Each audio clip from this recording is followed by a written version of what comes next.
सेवार व्यवस्था राज्य सरकार करना आप देखिए सर स्वास्थ्य विभाग ओडिशा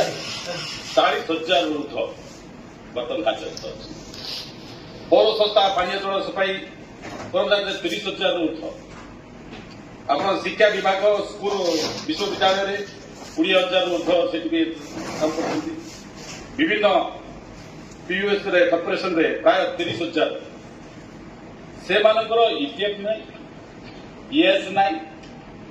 सामाजिक सुरक्षा नहीं आउ से माने सबुठार कम दरमा पाए जो आउटसोर्सिंग रे जो एजेंसी माने अछंती से माटू शोषण करा राज्य सरकार सहित सामिल होती आमे आउटसोर्सिंग कले ना साहित्य कले ना दायित्व किसी ना से बहुत दायित्व नौकरी माने जे माने अधिक दरमा पाउछंती तांगुडार अधिक खाद्य कर आप देखिए से स्थायित्व व्यवस्था नहीं से 8,000 12,000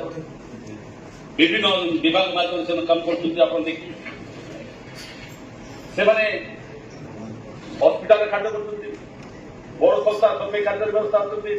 पानी जल से नियोजित अच्छी शिक्षा संस्था विद्युत विभाग अस्थायी कर्मचारी भाव में रोचे प्रযুক্তি विद्या डाटा डाटा एंट्री काम कर सुरक्षा कर्मी सिक्यूरीटी अच्छा ड्राइवर अच्छा लैब टेक्नीशियन अच्छा कंप्यूटर ऑपरेटर इत्यादि अच्छा आप राज्य में अनेक जगह 80,000 रु ऊर्ध से आप सुरक्षा दे पाना ओडिशा रे वर्तमान तो स्थायी पदवी नियुक्ति कराए 3.5 लाख अधिक पदवी राज्य सरकार जो गुरुत्व देवे राज्य सरकार कहते आम सब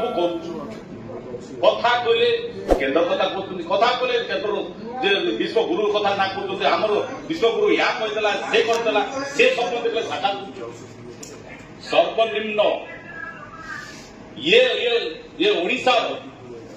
शिक्षित युवक युवती माने आउटसोर्सिंग ना एजेंसी और गवर्नमेंट मिलित भाव शोषण कर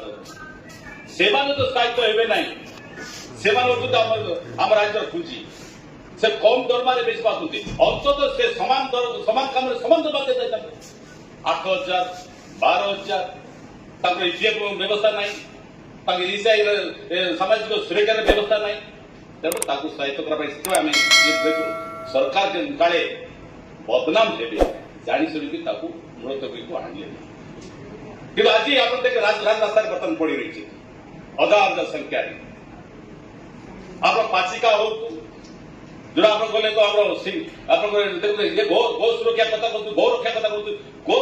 विभाग में आम गले हजबेंड्री बर्तमान राजरास्ता बर्तमान पड़ रही दीर्घ दिन पड़ रही पाचिका मान आम कहते खाद्य माने 1 क्लास अष्टम था बर्तमान 10म करदेलु कि जो मैंने पाचिका अच्छी से दरमा व्यवस्था ना से सुरक्षा स्थायित्व सुरक्षा ना तो आप जानते ये सरकार कि विश्वगुरु ना कहे बर्तमान ओडिशा रे बर्तमान देखुं खनि जंगल आदिवासी ये जो आउटसोर्सिंग है ये जो आदिवासी मानकर व्यवस्था तेणु आम राज्य वन बी एक्ट अच्छी कि संसद अवस्था अच्छी पैसा एक सरकार आनी पारे ये सरकार ओडिशा मुख्यमंत्री आदिवासी भी अच्छा ये राज्य में आदिवासी मान आउटसोर्सिंग पाइबे ना से जंगल जमी पानी बर्तमान मित्र दल मैंने आसवे विश्वगुरु आनी बर्तमान बहुत कंपानी आनी आदानी को बर्तमान बाल्टा मोर अंचल बाल्टारे बर्तमान दि जाऊँगी आप देखिए नालको को दिखाई सिरबंध खड़ी एमती सब खनि बर्तमान देदेवे आम राज्य को जो भाव में लुट करने मुझे आपको माध्यम ओडिशा सरकार को सूचना देवा चाहे ये जो आउटसोर्सिंग मान को स्थायित्व करवा जो स्थायित्व ना अंततः 26,000 टंकार मिनिमम ईपीएफ सीएस सामाजिक सुरक्षा स्थायित्व करने राज्य सरकार विचार कर निष्पत्ति निश्चित दिहब ये जो बर्तमान ये सरकार निश्चित पड़े आम सूचना कहूँ 18 तारीख कांग्रेस पार्टी